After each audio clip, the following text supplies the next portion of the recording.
You ask Tiger to solve. This deals with linear equations with one unknown. The final result is w equals 1 over 4. Let's solve it step by step. Group all constants on the right side of the equation. Subtract 1 from both sides.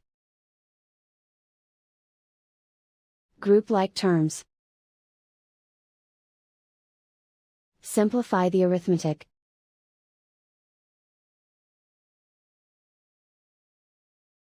Isolate the w. Divide both sides by -4. Cancel out the negatives. Simplify the fraction. Cancel out the negatives. And so the final result is w equals 1 over 4.